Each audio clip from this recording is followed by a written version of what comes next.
Hello, this is Ada. I'm coming in to do a video on trauma, and I am a therapist.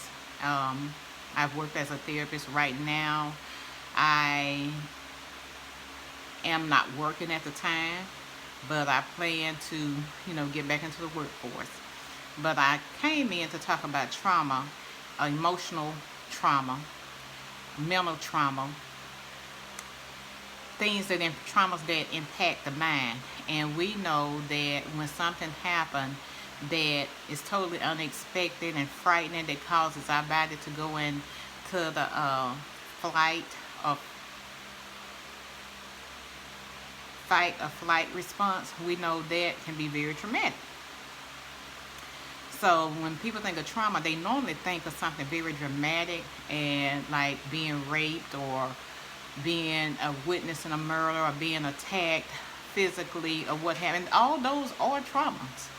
But there are some that's a little bit more subtle that can be traumatic too, such as a child maybe being afraid of a dog or almost getting bitten by a small dog. That could be traumatic. A storm coming and maybe limbs are falling and things are happening around the child and they don't understand if they're safe or not. That can be traumatic.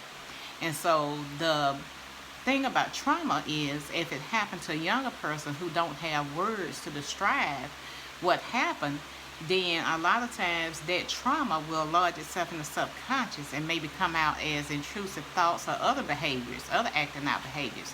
And there are other deeper things that can manifest from trauma. And like I said, there's so many different types of trauma. Generational trauma.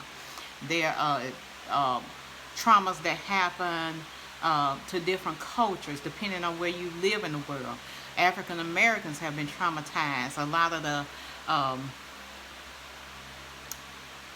lot of things that we're seeing now in some of our communities is a direct result of trauma. And not having the words or not being able to tell our story, and not only tell our story, actually have someone join us and help us to process that, what happened. So trauma can impact us in a lot of ways, but I just want to use the example of a child because a lot of times the children are the vulnerable in the society. And when things happen, unless they're able to tell someone and process it over days, months, however long it takes for them to understand or have some understanding of why, it happened and that they're not safe again, then it remains in the subconscious. And these trauma victims grow up. If there's no help available to that child, they become an adult with trauma. And sometimes that may manifest in addictions. It may manifest in post-traumatic stress syndrome. It may manifest in anxiety disorders. It may manifest in ADHD. All these labels that we give a diagnosis. So trauma can rear its head in many ways, but the most damaging thing about trauma is being unaware. When there's awareness of why people behave the way they behave and we seek to understand, a lot of times that helps us to shed light on the problem. But if there is no light and we're not talking about how trauma is impacting lives and how it's contributing to poverty and all these other things, then people will not get healed. And as an African American woman, knowing that you're okay to be weak, and when I say weak, I don't want to say weak, I want to say vulnerable. You're okay to be vulnerable because you have to be vulnerable in order to be able to express yourself. Us carrying these burdens of having to always be strong, that is a fallacy, and that's not realistic because your body will go in survival mode and you will have the strength that you need to get through that trauma. But once that experience is over, we need to be able to talk about it, to relax, and to move on. But the sad part about cycles is that we get stuck in vicious cycles that's related to trauma or adverse situations. Um, and I don't, and I know it's not just African American females, but I see it more in our community and how it impacts our body, our mind, our health, and our relationships, and how it takes away from our humanity. And when things happen in our neighborhoods or whatever, we're not allowed to be human. We have to carry this facade. It's a black thing. No, it's a human thing. Bad things happen to all races. But a lot of times when it happens in our community, it's labeled as a black thing. And no, it's a human thing. I just want to reiterate that. So with the shame that comes along with being from certain cultures, because of your skin and maybe the neighborhood you grew up in, maybe the conditions, all that contributes to our identity and how we process things that has happened. And it doesn't have to be dramatic things, as I stated earlier. It doesn't have to be It doesn't have to be anything drastic. It can be the small things that happen and no one take the time to help the child process, or to ask them about their feelings and to let them talk about what happened. So sometimes kids begin to internalize, and they take it as something's wrong with me. If we don't sit down and help them to understand, then they don't understand it's okay to feel a certain type of way when these things happen. So they become adults who pass along the same behaviors to their children, or coping skill, a lack of coping skills.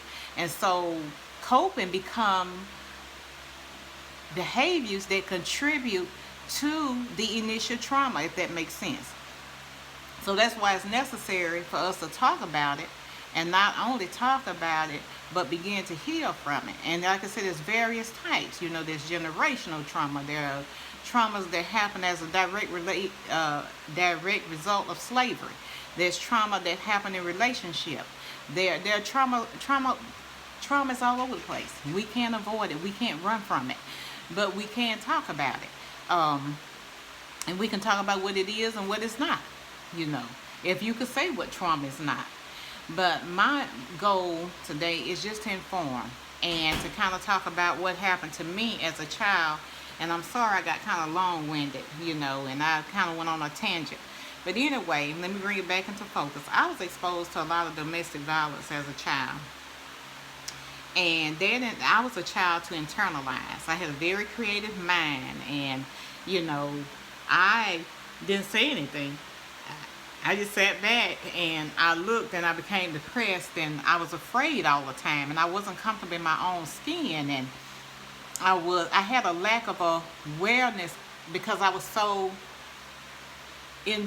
I internalized things so I brought everything into myself. I wasn't the acting out child in so many ways. I did do some things, but I wasn't a bad child. I was the quiet child who was withdrawn in the corner somewhere.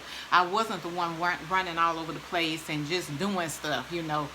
That was a child that's probably externalizing. I internalized. So in that internalizing, I became very depressed. And with that depression came a lot of low self-worth, which had nothing to do with superficial traits such as looks and stuff like that. All my low self-worth pretty much came from depression and not having enough of the necessary chemicals to balance things out. Because the way a person explained it to me, my doctor explained it to me way back when I first went to see what was going on, because I knew it wasn't normal. I don't know if anybody else in my family I was the first one to kind of seek out help. So when I went to find out what was going on, that's when I learned about depression and all these other disorders. But now 30 some years later, I now know that a lot of what I was experiencing then in the form of depression was trauma. And what I saw was a domestic violence. Just about every weekend, I saw people being threatened in my environment. Just about every weekend, I saw things happening to people that shouldn't have been happening to people. Even though it didn't happen directly to me, I witnessed it. So it always made me feel unsafe. So I end up developing anxiety disorder because I felt unsafe. I didn't feel that I was safe anywhere. So I was very anxious about the world. And so, when people would, try to, when I hear people say, oh, they just got low self-esteem, and they try to attach that to something superficial, that is the biggest lie. A lot of times low self-worth come from some type of imbalance or disorder, or just not feeling good about who you are as a person because you lack the necessary chemicals in the brain to feel good. You may have had things happen. And then sometimes you may be a naturally depressed person by birth. Nothing may have happened traumatic that anybody know of, but you just naturally have some type of chemical imbalance that causes the whole personality to be suppressed. But anyway, I grew up in a lot of domestic violence. I saw a lot. I became an anxious child, a withdrawn child. Even though I was a very bright child, I would sit in the classroom and I wouldn't say anything. My father, who was old when I was born, he really emphasized reading and education and all those types of things. So I learned how to read very young. And I would speak in church all the time. I would talk on the lesson and everything. But when I got in the classroom, a lot of times because of the size of the classroom, and I don't know, I would just freeze. And a lot of times, as the domestic violence got worse in the home, I would not be present. I would dissociate. I would be in classroom, and I wouldn't hear anything that the teacher had said. I would be thinking about what happened over the weekend. Daddy got hit in the head over the weekend. And, I saw blood. I wonder, is he okay now? I wonder what's going on with. I would be dissociated. So of course, I passed, but I didn't live up to I didn't work up to my full potential. And at that time, people just didn't talk about it. I mean, they just didn't have the information. Nobody was saying after, I saw my father. I saw my father beat in his head and blood splattered everywhere. Nobody said, this child needs therapy. Nobody talked about it, really. I think the grown-ups maybe laughed about it. My daddy ended up being okay and coming back home and everything, and, business as usual.